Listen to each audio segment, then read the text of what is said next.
You're tuned into the first newscast devoted to the Highland Lakes area. Local team coverage on Tribune Headline News, bringing you the stories you care about now. Hi everyone, I'm Connie Swinney. Thanks for tuning in to Tribune Headline News. Hospital plans take shape in Marble Falls.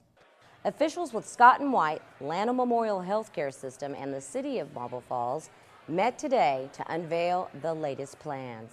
We have details on where the proposed facility will be located.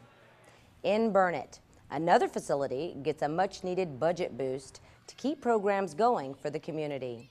Details coming up. And listen up, all you buckaroos. You have a chance to go out in cowboy style while raising money for a facility which makes a difference among children. That story later. We have more news, your weather forecast, and local sports in this broadcast. You're watching Tribune Headline News. Stay with us. It's always the right time to help our neighbors, even if it's just giving a few pennies. Picayune Pennies is a community-minded program where 100% of the donations are redistributed to those in need. Look for our containers around town and drop in your spare change. Picayune Pennies, small change, big difference. Welcome back. I'm Connie Swinney. Scott & White healthcare officials and Marble Falls city leaders strike a deal on a proposed regional hospital near the intersection of Highways 71 and 281. The facility is estimated to cost approximately $120 million. The Temple-based Scott & White group unveiled the state-of-the-art center. The hospital has had a few starts and stops in the past couple of years as far as proposals to get it going, and that includes a developer deal that went bad.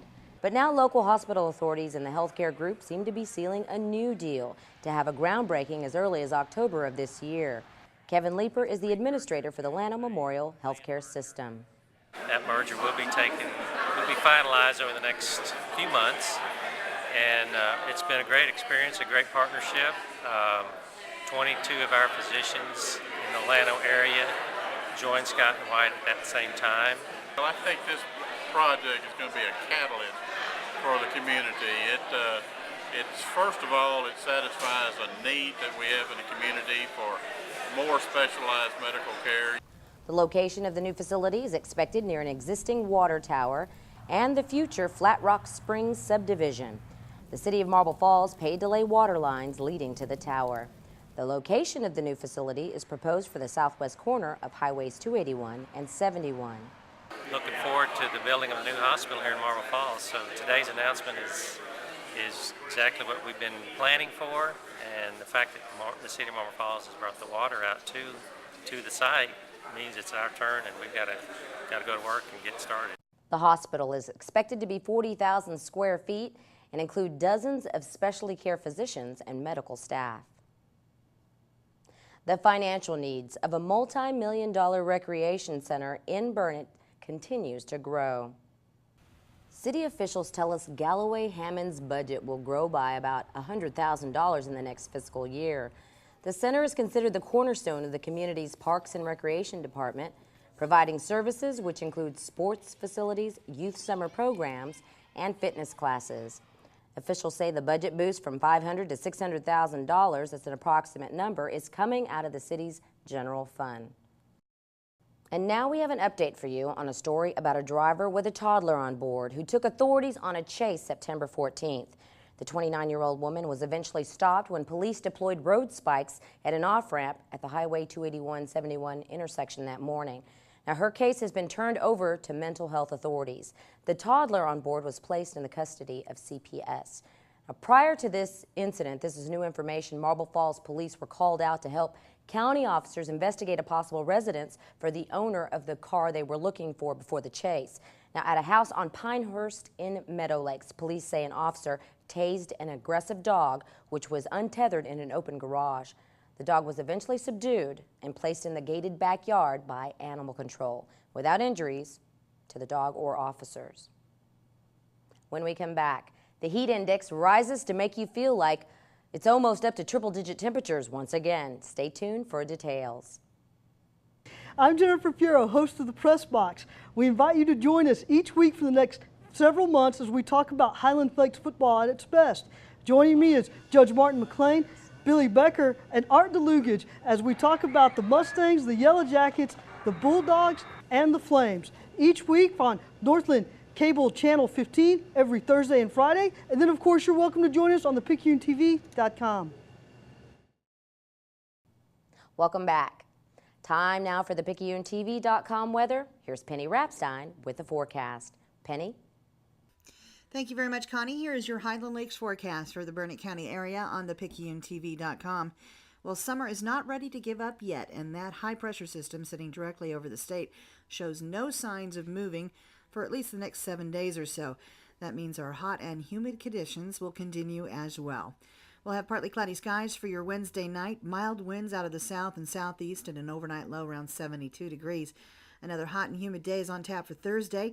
We'll have mostly sunny conditions with a high near 90 degrees and heat index values in the upper 90s. Mostly cloudy and a bit cooler Thursday night. Our overnight low around 69 degrees. So far, Tropical Storm Carl, who made landfall around the Yucatan Peninsula this morning, is showing signs of turning farther to the west towards central Mexico once it moves back into Gulf waters. At this point, it looks like rain chances for the end of the week are getting slimmer unless Carl picks up steam once he enters the warm Gulf waters. We'll keep our eye on him and keep you posted. That's your Highland Lakes forecast for the Burnett County area. I'm Penny Rapstein for the PicayuneTV.com. Back to you, Connie. Thank you, Penny. In headline sports, Jennifer Fierro has the latest on schedule changes for Marble Falls football. Connie, a hurtful loss, but not the end of the season. That's how head coach Cord Warner described his team's loss to Burnett 16-7 on Friday. Afterwards, I had a chance to talk to Warner and got his thoughts on the game and why it turned out the way that it did. We had a lot of opportunities and we didn't take advantage of them. We weren't able to finish them off and take advantage of them. Burnett did a good job. They played hard and they beat us. And we helped them. That's my fault. Early in the ball game, I mean, we had several big runs that came back on penalties. We had a lot of balls that hit the ground that shouldn't have hit the ground, and that has been very uncharacteristic for these guys. Offensively, we did not execute well, and that's my bad. And defensively, we missed a lot of tackles. We had a lot of guys go through our arms tonight, and they played well, and we didn't play well enough. Remember that this week for the Mustangs is a short week, and that means that they will be traveling to face Boerne Champion in Boerne for a 7 p.m. kickoff on Thursday. That also means that breakfast with the Mustangs will still be at the Church of Christ at 6:30, but instead of meeting on Friday, they're going to go ahead and conduct that on Thursday. Again, breakfast with the Mustangs will be 6:30 a.m. on Thursday. Then kickoff against Boerne Champion will be in Boerne, 7 p.m. on Thursday night. That's it for sports. I'm Jennifer Fierro. Connie, back to you. Jennifer, thanks for that report. In this next headline, in the immortal words of John Wayne, saddle up, Pilgrim, for the 9th annual Buckaroo Ball for the Boys and Girls Club of the Highland Lakes. Proceeds from the biggest fundraiser of the year for this organization help fund activities of local clubs in Marble Falls and Burnett. Now, this year's event will feature characters from John Wayne movies throughout the decades. The Duke is expected to make an appearance as well. Well, at least someone who bears a striking resemblance, I'm told.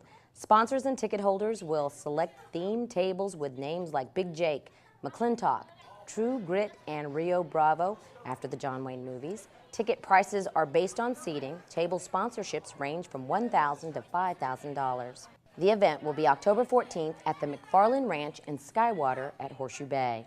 Call the number on your screen for more information and to purchase tickets. That was Tribune Headline News. And don't forget to check out the Picayune Roundup on this site, where you can check out the latest on a bull riding event to benefit the Marble Falls Area Volunteer Fire Department. Thanks for watching. For the PicayuneTV.com, I'm Connie Swinney.